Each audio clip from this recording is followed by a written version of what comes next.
The fluorescent lights of Harrison and Associates hummed their usual monotonous tune as I adjusted my blazer for the third time that morning. My name is Jennifer Matthews, and I had been working as a junior marketing consultant at this Manhattan firm for exactly 8 months. 8 months of proving myself, of staying late, of volunteering for every project nobody else wanted. 8 months of pretending I didn't notice the looks. The office was one of those modern open-plan disasters where everyone could see everyone else, which meant privacy was a luxury reserved for the corner offices occupied by partners. My desk sat in the middle of the bullpen, surrounded by the usual suspects: Karen from accounting who brought tuna sandwiches every single day, Mike from sales who laughed too loud at his own jokes, and then there was Derek Sullivan. Derek was the golden boy. Harvard MBA, perfectly styled dark hair, suits that probably cost more than my monthly rent, and a smile that he wielded like a weapon. He had joined the firm 6 months ago and immediately became the favorite of Gerald Harrison himself, the founding partner. Derek brought in clients, Derek closed deals, Derek could do no wrong. I had noticed him noticing me during my first week at the company, back when I still felt excited about coffee machines, small talk and team lunches. He would find reasons to stop by my desk, asking about my weekend, commenting on presentations I had given, offering advice I never asked for.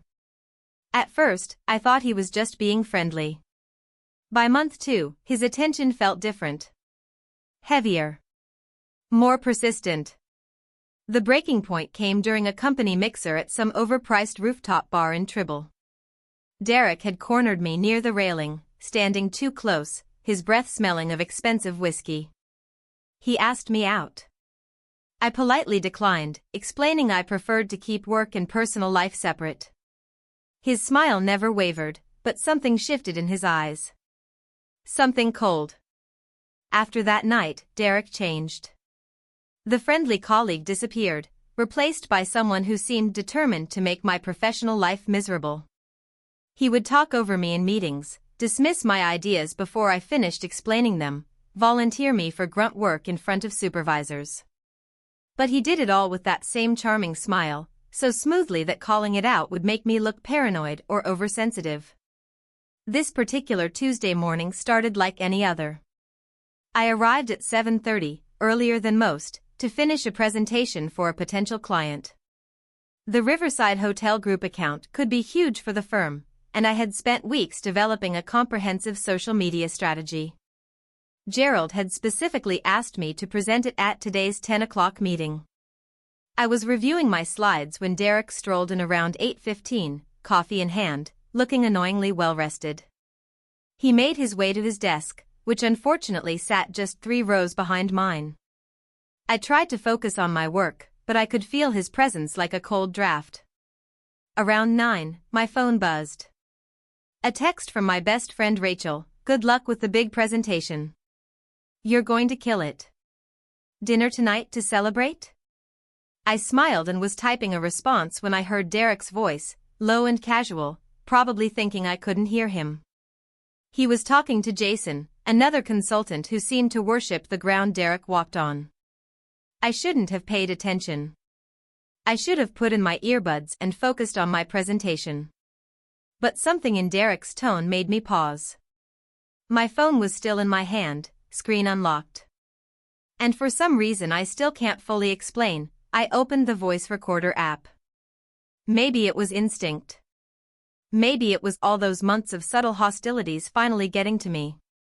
Maybe I just needed proof that I wasn't imagining things. I hit record and set the phone down on my desk, screen facing down, pretending to study my notes. Derek's voice came through clearly. He was laughing about something with Jason, their conversation wandering from sports to weekend plans. Then Jason asked, "So what about Jennifer? Still shooting you down?" My stomach tightened. I kept my eyes on my computer screen, my expression neutral. Derek's laugh was sharp, dismissive. "Jennifer? Dude, I dodged a bullet there. Have you actually looked at her? I mean, really looked at her?" "Come on, man," Jason said, though he was chuckling too. "No, seriously. She's shaped like a fridge. I was going to take her to Nobu, can you imagine? Me walking into Nobu with that? My reputation would never recover. The words hit me like a physical blow. My hands clenched under my desk, nails digging into my palms. But I didn't move. Didn't turn around. I just sat there, breathing carefully, while my phone continued recording every word. Jason laughed, that uncomfortable laugh men do when they know they should object but don't want to break ranks. Derek continued, emboldened by the response. I'm serious, man. She dresses like she's trying to hide in her clothes. That blazer? Probably from Target. And she wonders why nobody takes her seriously around here. Harsh, dude, Jason muttered, but he was still chuckling. It's just the truth. Some people are built for the spotlight, and some people are built for the back office. Jennifer's a solid worker, I'll give her that. Perfect for grunt work. But client-facing? Partnership track? Gerald's wasting his time investing in her. She doesn't have the look, the presence, the confidence. You need the complete package in this business. My vision blurred slightly. I blinked hard, forcing myself to stay still, to keep breathing normally. The presentation notes on my screen swam in and out of focus. Every insecurity I had ever felt about myself came roaring back. The years of crash diets that never worked. The shopping trips that ended in tears in department store dressing rooms. The constant mental calculation of whether I was taking up too much space in meetings, on subway seats, in photographs. What about today's presentation? Jason asked. She's doing the Riverside pitch. Yeah, I know. Derek's voice took on a different quality, something calculating. I actually talked to Gerald yesterday. Suggested maybe I should co-present, to give it more polish. He's considering it. My heart stopped. Co-present? He wanted to hijack my project, the one I had poured weeks of work into, the one Gerald had specifically assigned to me? Smart move, Jason said. You could probably turn that account into something really big. Exactly. Jennifer's done the research, I'll give her credit for that. But research doesn't close deals. Charisma closes deals. And let's be honest, when clients look across the table, they want to see success. They want to see someone who looks like a winner. The conversation shifted to something else, some football game I didn't care about, but I barely heard it. My hand reached for my phone, stopping the recording. 43 seconds. That's all it took to reduce 3 years of college, 2 years of graduate school, and 8 months of 60-hour workweeks into nothing. I sat frozen at my desk, staring at that little audio file on my phone screen. The icon looked so small, so innocuous. But I knew what it contained. Evidence. Proof. Not just of Derek's cruelty, but of the casual, confident way he had said it, like he was commenting on the weather. Around me, the office continued its normal rhythm. Keyboards clicked. Phones rang. Someone laughed at something. The coffee machine gurgled. Everyone going about their day, completely unaware that my world had just tilted sideways. I looked at my phone again. The audio file sat there, waiting. My finger hovered over the delete button. Part of me wanted to erase it, pretend I had never heard those words, go into that conference room at 10 o'clock and deliver my presentation like nothing had happened. That's what the old Jennifer would have done. The Jennifer who apologized for taking up space, who made herself smaller in every possible way. But something had shifted in those 43 seconds. Something fundamental. I thought about all the times I had swallowed insults, laughed off comments about my appearance, pretended not to notice when people like Derek looked through me instead of at me. I thought about every diet I had started on Monday and abandoned by Wednesday, every mirror I had avoided, every photograph I had been cropped out of at my own request. And then I thought about Derek walking into that conference room, his hand casually on my shoulder, telling Gerald that we would be co-presenting. taking credit for my work while simultaneously believing I was worth less because of how I looked in a blazer. My hands steadied. I opened my email. The cursor blinked in the to field. I could send this to HR. That would be the proper channel, the professional thing to do.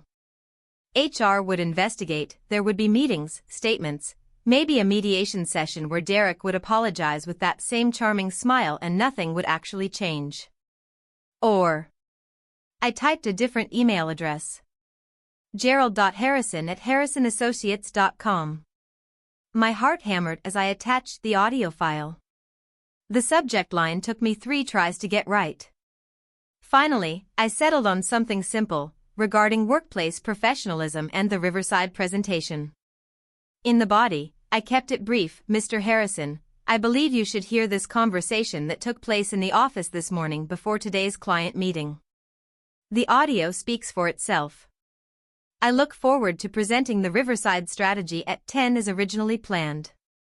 Best regards, Jennifer Matthews. My finger hovered over the send button. Once I did this, there was no going back.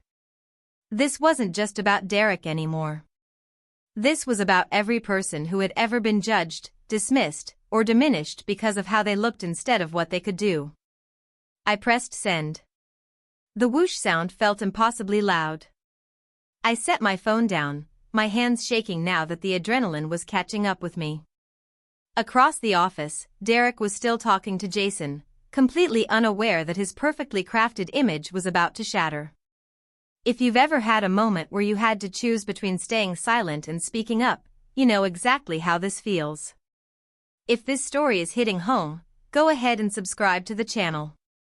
Because what happens next is something Derek Sullivan never saw coming. I opened my presentation file and started reviewing my slides again. In exactly 47 minutes, I would walk into that conference room. And I would do it alone. At 9:37, my computer pinged with a calendar notification. Gerald Harrison had requested an immediate meeting in his office. Just me. My stomach dropped, but I stood up, smoothed down that Target blazer Derek had mocked, and walked across the office with my head high. Derek glanced up as I passed his desk. He smiled that practiced smile. I didn't smile back. Gerald's corner office had floor-to-ceiling windows overlooking Fifth Avenue. He was standing with his back to the door when I entered, phone pressed to his ear. He held up one finger, gesturing for me to sit. I perched on the edge of the leather chair across from his desk, my mind racing through every possible outcome of this conversation. He ended his call and turned to face me. Gerald Harrison was 62, silver-haired, with the kind of presence that came from building a company from nothing. His expression was unreadable. "Jennifer," he said, sitting down heavily in his chair. "I just listened to your email. Twice, actually." My throat felt tight. "Yes, sir." "How long has this been going on?" The question caught me off guard. I had expected anger, or maybe disappointment that I had recorded a coworker. Instead, his voice carried something else. Concern, maybe. Or disgust. The comments? This was the first time I've recorded anything. But the attitude? Since I turned down his dinner invitation 3 months ago. Gerald's jaw tightened. He picked up his phone, pressed a button. "Marie, please ask Derek Sullivan to come to my office immediately. And call Bill Hendricks from legal. I need him here in 10 minutes. He set the phone down and looked at me directly. "The Riverside presentation. It's yours. Just yours." I never agreed to Derek co-presenting, for the record. He suggested it yesterday, and I told him I would think about it. I was planning to tell him no this morning. Relief flooded through me, but it was mixed with something else. Validation, maybe. The knowledge that my work had stood on its own merit all along. "Jennifer, I'm going to ask you something, and I need you to be honest with me. Has anyone else in this office made you feel unwelcome or uncomfortable?" I thought about it. Really thought about it. "No, sir." Derek is the only one. Good. He leaned back in his chair. Because I built this firm on talent and results, not on who looks good in a suit or who went to the right schools. I went to state school myself. Worked my way through night classes while driving a taxi. There was a sharp knock on the door. Derek walked in, that confident stride faltering slightly when he saw me sitting there. His eyes darted between Gerald and me, trying to read the situation. "Close the door, Derek," Gerald said quietly. "We need to have a conversation about professionalism and respect." Derek closed the door, his confidence visibly cracking. He glanced at me again, and I saw the exact moment realization hit him. His face went pale. "Sit down," Gerald said. It wasn't a request. Derek sat in the chair next to mine, careful to leave space between us. His hands gripped the armrests, knuckles white. Gerald turned his computer monitor around. The audio file was pulled up on screen, the waveform visible. "I'm going to play something for you, Derek. I want you to listen carefully." He pressed play. Derek's voice filled the office, crisp and clear. "She's shaped like a fridge. I was going to take her to Nobu, can you imagine? Me walking into Nobu with that? My reputation would never recover." I watched Derek's face as he listened to his own words. The color drained completely. His mouth opened, closed, opened again. When the recording ended, the silence in the office was deafening. "I can explain," Derek started, his voice shaking in a way I had never heard before. "It was just locker room talk, I didn't mean." "Stop." Gerald's voice cut through like a blade. "Don't insult my intelligence and don't insult Jennifer by trying to minimize this. You meant every word. And worse, you tried to undermine her work, take credit for her project, and damage her professional reputation based entirely on her appearance." Derek turned to me, desperation in his eyes. "Jennifer, I'm so sorry. I was being an idiot, I was just trying to sound cool in front of Jason, I would never." "Don't apologize to her," Gerald interrupted. "Your apology means nothing because you're only sorry you got caught. If Jennifer hadn't recorded this, you would be in that conference room right now trying to steal her presentation." Bill Hendricks from legal arrived, taking in the scene with practiced neutrality. Gerald briefed him quickly, played the recording again.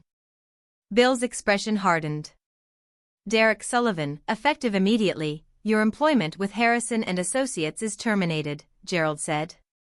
"Bill will escort you to collect your personal items. You have 30 minutes to leave the building. Security will supervise." "Wait, you can't just fire me over one stupid comment," Derek sputtered, his Harvard polish completely gone. "I bring in millions for this firm." "Gerald, be reasonable." "Reasonable?" Gerald stood up, his full height suddenly imposing. "You want to talk about reasonable? You harassed a colleague for months because she rejected you. You made discriminatory comments about her appearance. You attempted to sabotage her career. And you did it all while representing my firm, my name, my reputation. I don't care if you brought in 10 million or 50 million. That behavior has no place here." Derek looked at me one last time, and I saw it clearly now. Not the golden boy, not the charming consultant. Just a small, petty man who had finally faced consequences. "Jennifer," Gerald said after Bill escorted Derek out. "Take the rest of the morning. Compose yourself. The Riverside presentation is at 2 now instead of 10. And it's still all yours." 18 months later, I stood in front of the floor-to-ceiling windows of my new office. Not a corner office yet, but close enough. Senior marketing consultant, my business cards read. The promotion had come 6 months after the Riverside Hotel Group signed with us, thanks to a presentation that Gerald later called one of the best pitches he had seen in 20 years. My phone buzzed. A text from Rachel, "Lunch at that new place in Soho? I want to hear about the Chicago expansion project." I smiled, typing back a confirmation. The Chicago expansion was my baby, a multi-million-dollar campaign that would open 3 new regional offices. Gerald had put me in charge of the entire marketing strategy. Me. The girl Derek Sullivan had compared to a kitchen appliance. The irony wasn't lost on me that I now occupied the office that used to be Derek's. After his termination, word had spread quickly through Manhattan's tight-knit consulting world. Not because I told anyone, I never did, but because Jason had apparently felt guilty enough to come clean to HR about other incidents he had witnessed. Derek's reputation crumbled faster than he had built it. Last I heard, he was working for some startup in Newark, far from the prestige he had once wielded like a crown. I thought about that morning often. The fluorescent lights, the voice recorder, the 43 seconds that changed everything. People asked me sometimes if I regretted it, if I wished I had handled it differently, more quietly, through proper channels. The answer was always no. Because that day taught me something Derek never understood. Power doesn't come from looking a certain way or going to the right schools or knowing how to charm people at rooftop bars. Real power comes from knowing your worth and refusing to let anyone diminish it.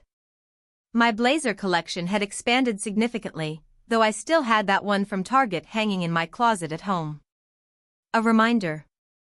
Not of shame, but of strength. Of the moment I stopped apologizing for taking up space. The Riverside account grew into a partnership that brought Harrison and Associates into the hospitality industry in a major way. Gerald mentioned my name in trade publications, credited me in investor meetings, recommended me for speaking engagements. Everything Derek had tried to take from me became the foundation of my success. Karen still brought tuna sandwiches. Mike still laughed too loud. The coffee machine still gurgled. But the office felt different now, or maybe I was the one who had changed. My computer pinged with a calendar reminder. Team meeting in 10 minutes. I grabbed my tablet and headed out, passing the bullpen where I used to sit. A new junior consultant occupied my old desk, a young woman who reminded me of myself at 25. I stopped by her desk. Sarah, right? How's the Davidson project coming along? She looked up, surprised that a senior consultant knew her name. Good, I think. I'm presenting next week. You'll do great, I said. And if anyone ever makes you feel like you don't belong here, you come talk to me. Understood? She nodded, something like relief crossing her face. I walked toward the conference room, my heels clicking confidently on the polished floor.